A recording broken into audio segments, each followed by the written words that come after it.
Alright guys, so here's another update for my Astonishing Avengers story. Now, for those who don't know, Astonishing Avengers is a fan-fiction continuing story I'm writing for Lee and Perry Lloyd's website called Marvel 2012 Universe. It's basically an alternate universe story that takes place after X-Men Schism and Fear Itself. And I'm doing the Avengers title, and I call it Astonishing Avengers. Now, I've already posted issue 1, it's already on the site.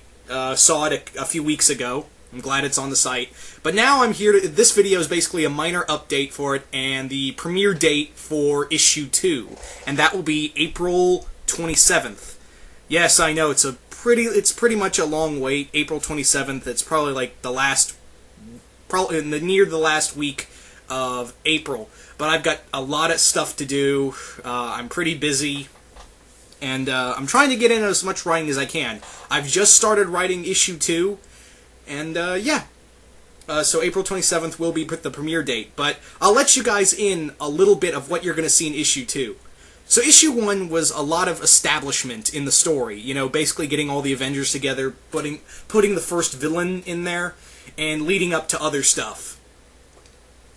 Now, in issue 2, this is where the action's going to start. This is going to be part 2 of the Reformation story. Reformation is a 3-part story, and this is part 2. Now, in part 2, it's going to break off into 2 different stories that are going to join together at the end. Also, one more thing, if for those who are wondering, no, this picture I'm just using this picture. Don't worry, Sentry is not on my Avengers team. But anyway, just thought I'd get that out there. No, Sentry's not on the team. Or Wolverine or Spider-Man. But, the team basically, the team is now in 2 groups. Captain America's leading the newly formed Avengers against, for those who don't know, the Red Hulk has been possessed by Null, the entity that took over Hulk in Fear Itself. Null has taken control of General Ross, the Red Hulk. And he's under control of new masters. I'm not going to reveal who they are, but they're not the Masters of Evil. And I'll explain in a minute, because that's another thing I'm writing. The other thing, while this is going on, while the Avengers are battling a worthy possessed Red Hulk, 2 other members of the team, Firestar and Ant-Man, are searching for another member Captain America wants on the team, and they've gone to the Savage Land to find and recruit Scar, Hulk's son. Now you're probably wondering, well, why is Scar on the team and not like another traditional Hulk? Well, Scar's on the team because in the story, Cap sees a lot of potential in Scar, and he's afraid that if someone like Osborn, or the Leader, or some other supervillain out there could get their hands on Scar, he could actually be more dangerous than any of the Hulks if he gets the proper training and if he's pointed in the right direction. Cap sees a lot of untapped potential, but he wants Scar on the Avengers side to be that extra muscle. So he sent Firestar and Ant-Man to go look for him. However, at first Scar is not so willing to join them. I won't go further than that, but they are going to encounter dinosaurs in the Savage Land, and among other things, and I'm really hoping you guys will enjoy the beginning of the battle between the Avengers and worthy possessed Red Hulk. So that's pretty much the gist of issue 2. Issue 3 will be pretty much the end of the story and reveal the final member of the Astonishing Avengers group. But the other story I'm writing for a Marvel 2012 site is a one-shot story called The High Masters. Now, the High Masters are going to be the big overlapping villain in my Astonishing Avengers story run, which is going to be about 25 chapters or issues, as you'd like to call them. The High Masters are a group of a secret order of supervillains that they've been pulling the strings on the Masters of Evil.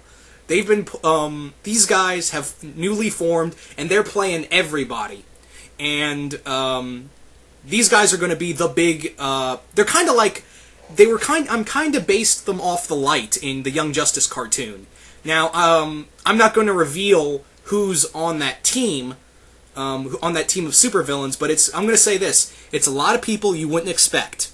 It's a lot of villains you would not see on a traditional big Marvel supervillain team. But there are a few in there that'll make you go, whoa, he's in here.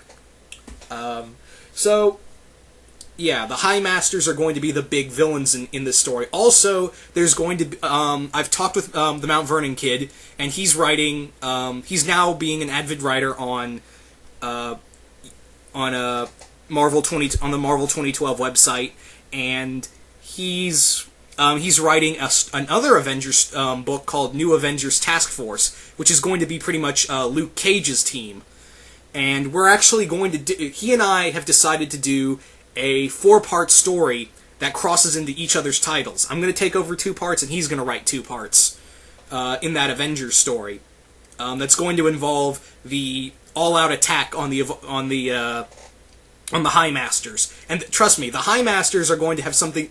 I've let the High Masters be a villain to the New Avengers, to Chris's New Avengers Task Force. So they're going to be a villain to both the Avengers titles.